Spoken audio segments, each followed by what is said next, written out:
How to measure apparent lower limb length?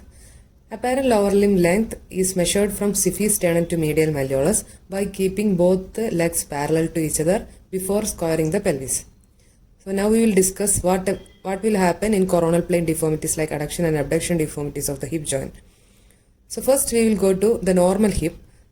So in normal hip, both the ASIS will be at the same level, normal. And if there is an adduction deformity, that means adduction deformity, if there is an adduction deformity, when we bring the affected side, that is the adducted side parallel to the other opposite limb, the ASIS on the adducted side will go up. If there is an adduction deformity of one side, if we bring the adducted side parallel to the unaffected side, the ASIS will go up. And that will produce a shortening, and that is known as the apparent shortening, which is measured from sternum to medial malleolus when both the limbs are kept in parallel to each other. So that is the apparent shortening of the limb that is produced in fixed adduction deformity. If there is an abduction deformity, so this is the affected side which is having an abduction deformity. So if we bring the abducted hip parallel to the other limb, that will bring the affected ASIS into the lower level. So here you can see the affected anterior superior iliac spine is in the lower level and the limb is going to seem to be lengthened. So that is the apparent lengthening of the limb. So here you can see the affected limb is lengthened compared to the normal side. So that is the apparent lengthening of limb which is seen in abduction deformity, where both the limbs are kept in parallel and it is measured from sternum to medial malleolus. Now we will discuss about apparent length and true length in coronal plane deformities. So what is true length? True length is the length measured from anterior superior iliac spine to medial malleolus after squaring the pelvis. Squaring the pelvis means the two ASIs should be at the same level. So if there is an adduction deformity of 30 degree, what will happen is the ASIs will be at the higher level compared to the normal side. So when the ASIS is higher level compared to the normal side in an adduction deformity, when we measure the apparent length from sternum to medial malleolus, that will produce an apparent shortening of that side. And if there is 30 degree adduction deformity, that will produce about 3 cm of apparent shortening. And this shortening is produced by the high riding ASIS compared to the normal side. So to get true length, we should square the pelvis. So after squaring the pelvis when both ASIs at the same level, so how we will square the pelvis? By keeping the affected side in 30 degree adduction. If there is 30 degree adduction deformity of right side, we should keep the right lower limb in 30 degree adduction. So while keeping in 30 degree adduction, that make the pelvis squared.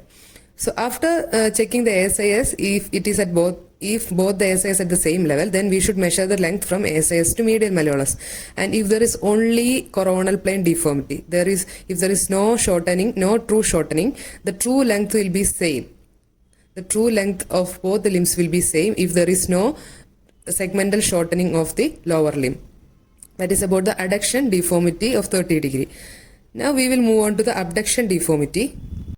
So in abduction deformity, if there is an abduction deformity of 30 degree on right side, what will happen? The right ASIS will be at the lower level compared to the unaffected side. So when the right ASIS is at the lower level, the apparent limb length will be more. So in the abduction deformity of 30 degree will produce apparent lengthening. So in true length, both ASIs will be at the same level by squaring the pelvis by keeping the abduction deformity side at 30 degree of abduction. When keeping 30 degree of abduction on the affected side, that will square the pelvis if there is an abduction deformity of 30 degree. So after squaring the pelvis, if we measure the length from the ASIS to medial malleolus, and that length will be same if there is no true shortening. That means there is no segmental shortening.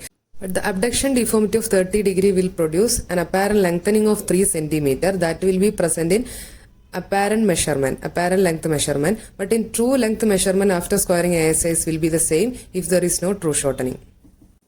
Now we will discuss about situations with coronal plane deformity and true shortening. So if there is a true shortening of 1 cm and there is 30 degree abduction deformity on the same side, that 30 degree abduction deformity will produce 3 cm of lengthening. So what will be the apparent length of the limb? So from the apparent lengthening of 3 cm, we should minus the 1 cm of true shortening. So that will give you the apparent length of lower limb, that is about 2 cm of apparent lengthening. So if there is a 30-degree abduction deformity with 1 cm true shortening, that will produce a 2 cm of apparent lengthening of the affected side. So the next scenario is 30-degree adduction deformity with 1 cm true shortening. If there is 30-degree adduction deformity, that will produce 3 cm of shortening. So this 3 cm of shortening is the apparent shortening. That is the shortening produced by the coronal plane deformity. The true shortening is 1 cm. So the total shortening will be 3 plus 1, 4 cm. That will be the apparent shortening. So the total apparent shortening is the shortening produced by adduction deformity of 3 cm plus 1 cm.